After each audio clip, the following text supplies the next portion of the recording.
Ja, herzlich willkommen zum neuen Video vom Wohnmobil Privat mit Vermietung. Mein Name ist David und heute soll es um das Thema Ablasten gehen. Wie schaffe ich es, die Grenze der 3,5 Tonnen zu erreichen? Wie schaffe ich es, ein von vornherein schwerer ausgezeichnetes Mobil in den Papieren zu reduzieren, sodass ihr es mit eurem B-Führerschein fahren könnt? Bleibt dran, bis gleich.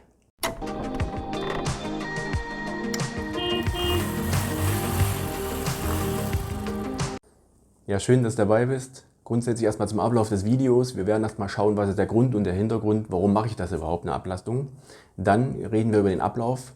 Was ist da zu beachten? Wie läuft das ab? Wie wird das berechnet? Es gibt ein Pro und Contra und natürlich auch ein Fazit. Also, lass uns loslegen. Was ist überhaupt der Grund und der Sinn dahinter? Wenn ich den Führerschein B habe, darf ich nur bis 3,5 Tonnen fahren. Wenn dort ein Mobil steht, was mit 3,7 ausgezeichnet ist, 3700 Kilogramm, dann darf ich das nicht fahren. Jetzt gibt es die Möglichkeit, das unter gewissen Voraussetzungen ablasten zu können von einer Prüfstelle. Da werden die Papiere geändert, da werden Berechnungen angestellt und dann ist es unter Umständen möglich, unter die 3,5 Tonnen zu kommen. Wie das abläuft, schauen wir gleich. Wie läuft so eine Ablastung ab? Was muss ich mir darunter vorstellen? Was muss ich beachten? Im Normalfall ist es so, ihr seid bei einem Händler, ihr wollt ein Mobil kaufen. Der Händler will euch das natürlich verkaufen. Das heißt, wenn das zu schwer ist für euch, ihr aber aus irgendwelchen Gründen zum Beispiel auf Personen verzichten könnt, dann wird er versuchen, für euch das zu übernehmen und natürlich die Ablastung hinzubekommen, sodass ihr das Mobil auch bei ihm kaufen könnt. Ich nenne mal ein Beispiel. Es ist ein Mobil, das steht drin für 6 Personen. Ihr wollt einfach die Größe, ihr wollt die Liegeflächen. Ihr seid aber niemals zu 6 unterwegs. Ja? Dann kann natürlich durch so eine Ablastung können mitfahrende Personen und Gepäck und so weiter rausgerechnet werden. Und dadurch kann natürlich das Gewicht reduziert werden. Da dürfen dann keine 6 mehr mitfahren. Aber wenn euch das, warum auch immer, ihr seid zu 5, ihr seid zu 4, ihr seid vielleicht nur zu 2, dann interessiert euch das nicht. Ne? Müsst ihr natürlich später beachten, das wird in den Papieren auch geändert, das Gewicht wird geändert und auch die mitfahrenden Personen zum Beispiel werden geändert. Ja? Aber wenn euch das dann später nicht interessiert, dann habt ihr da trotzdem die Möglichkeit, dieses Mobil durch eine Ablastung zu realisieren. Vom Ablauf her ist es so, die Prüfstelle wird das Fahrzeug erstmal wiegen. Und zwar mit der Ausstattung, ist klar, und mindestens 90% Kraftstofffüllung. Wenn das nicht vorhanden ist, dann rechnen die das nach, ja, und rechnen das dazu mit prozentualen Annahmen. Außerdem rechnen die immer 75 Kilo Fahrer dazu. Dann ist es so, dass außerdem, das ist das Leergewicht des Fahrzeugs. Dann gibt es noch eine Nutzlast. Nutzlast, da addieren die zum Beispiel 10 Kilo pro angefangenen Meter Fahrzeuglänge. Also auch die Länge spielt ein Thema. Ne? Dann 20 Kilo Frischwasser, wobei ich immer sage, 20 Kilo Frischwasser beachtet, wenn ihr oder dass ihr wahrscheinlich auch mal mit mehr unterwegs sein werdet. Ne? Bringt euch nichts, wenn ihr mit den 20 Kilo auf Kante genäht unter 3,5 kommt und dann nicht mal irgendwo freistehen könnt, weil ihr kein Wasser mitführen könnt. Ja, wichtig. 16 Kilo Gas wird hiermit berechnet, dann immer pauschal. Denkt dran, oft seid ihr mit 2 Flaschen unterwegs. Ja, also dann sind schon mal 16 Kilo mehr drin. Die rechnen das natürlich jetzt mit 16. Dann 75 Kilo pro eingetragenen mitfahrender Person. Und das ist ein wichtiger Punkt, da kann man viel Gewicht einsparen. Denn es kommen auch noch 10 Kilo Gepäck pro eingetragener Person dazu. Da kann man viel einsparen, wenn man nicht alle mitführen muss. Das war bei uns damals so. Das Mobil war für 6 Mitfahrende eingetragen. Das konnten wir reduzieren, weil ich 5 Gurtplätze brauche und nicht 6.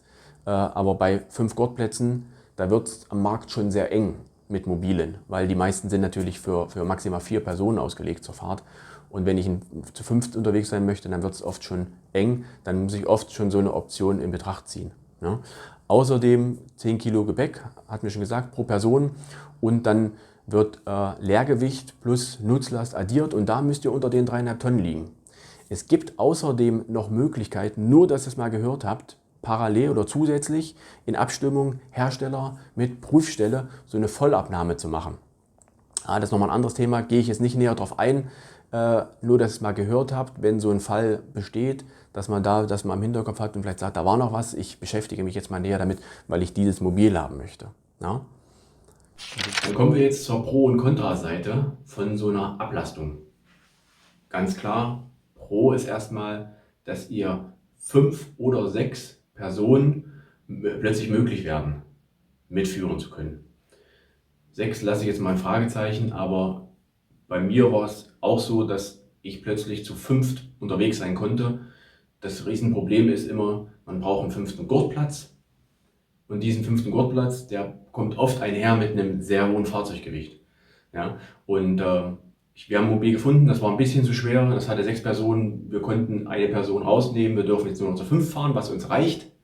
Aber wir haben diese 3,5 Tonnen erreicht und den Gurtplatz auch. Der ist jetzt vorhanden. Das ist meiner Meinung nach der absolute Hauptpunkt, der Riesenvorteil, ja, dass mobile möglich werden. Mehr Fahrzeugauswahl, ganz einfach, habe ich als nächsten Punkt. Ne? Dann keine Geschwindigkeitsbegrenzung, weil ich nicht den C1-Führerschein machen muss. Ich kann ein Mobil, was normalerweise C1 benötigt, mindestens, kann ich mit dem B noch fahren, weil ich den Weg der Ablastung gewählt habe. Ich habe also keine Geschwindigkeitsbegrenzung, weil ich unter 3,5 Tonnen bin. Ich habe die Lkw-Überholverbotsthematik nicht, weil ich auch da unter den 3,5 Tonnen geblieben bin. Und dieses Mautthema habe ich auch nicht, was über 3,5 Tonnen dann nochmal teurer werden kann. Ne? Das sind so die riesen Vorteile, wenn man den Weg der Ablastung wählt. Außerdem natürlich die Kontrapunkte sind sehr geringe Zuladung. Das betone ich so, weil das ist natürlich in dem Fall dann noch mehr wie sonst oder wahrscheinlich auf Kante genäht. Das heißt, ihr müsst extremst noch mehr auf die Zuladung achten. Also da macht es wirklich Sinn, dann auch bewusst mit der Zuladung mal umzugehen. Dazu habe ich hier ein Video gemacht. Was wiegt denn meine einzelnen Komponenten und wo komme ich denn mit den Werten hin? Was lasse ich vielleicht raus? Oder man fährt eben dann auch mal auf die Waage und so. Ja?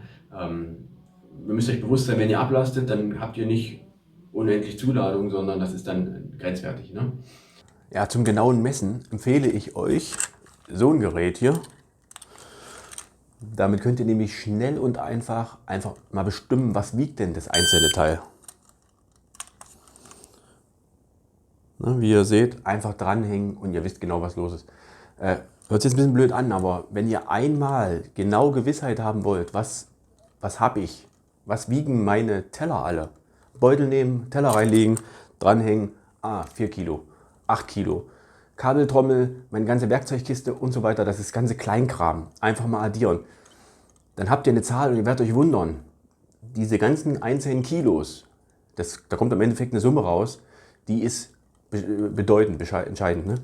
Und daher meine Empfehlung, ich nehme das Teil, auch weil ich wissen will, was los ist, wie viel Gewicht habe ich. Und wenn ich einmal auf der richtigen Waage war mit meinem Fahrzeug und habe dann zum Beispiel das messen und hole neues Zubehör, dann kann ich immer mit dem Teil nachschauen, was packe ich jetzt noch dazu, was habe ich drin, wie schwer bin ich unterwegs. Ne?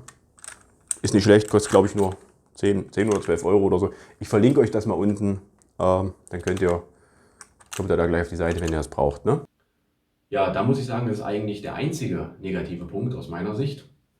Der einzige Kontrapunkt, die Zuladung, die sehr geringe Zuladung, was natürlich ein starker Punkt ist. Also das ist wirklich ein negativer Punkt, dass die Zuladung da wirklich grenzwertig ist, aber das Thema kennen wir ja als Mobilisten. Ja.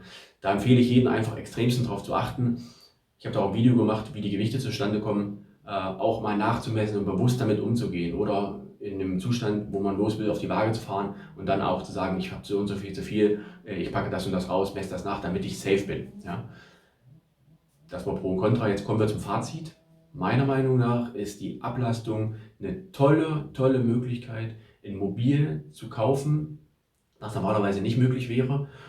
Gerade wenn man jetzt grundsätzlich ein schweres natürlich sich ausgesucht hat oder aber gerade wenn man jetzt zu 5 oder zu 6 unterwegs sein möchte oder beziehungsweise als 5-köpfige Familie, was ja dann auch des Öfteren vorkommt, dann braucht man diesen weiteren Sitzplatz, diesen weiteren Gurtplatz. Hat in den meisten Fällen auch ein relativ großes Mobil und wenn die dann leicht über diese Grenze rutschen, dann bietet die Ablastung die Möglichkeit, dass ihr dadurch das Mobil noch realisieren könnt. Ne? Und das finde ich klasse. War bei uns so, dadurch wurde es möglich, dass wir unser Mobil holen konnten und deswegen ist die Ablastung mit Kosten von 50 bis 100 Euro eine super Geschichte. Wendet euch da an euren Verkäufer oder wie gesagt den Verkäufer. Der wird euch da weiterhelfen, die kennen sich da aus, die setzen das in den allermeisten Fällen auch für euch um. Da müssen ja Papiere geändert werden und alles, sodass ihr da keinen Trouble mit habt, keinen Stress mit habt und dann ist da einiges mehr möglich. In dem Sinne, ich freue mich, wenn ihr den Kanal abonniert, wenn ihr zukünftig bei weiteren Videos dabei seid. Gerne auch ein Like da lassen, ist eine tolle Bestätigung immer, dass man sich hier hinstellt und Videos dreht. Und wenn ihr was zu ergänzen habt oder Fragen habt, irgendwas in die Tiefe wissen möchtet noch zu dem Thema, dann schreibt in die Kommentare, beantworte ich gern. In dem Sinne, lasst es euch gut gehen, habt eine schöne Zeit, habt schöne Reisen und wir hören und sehen uns.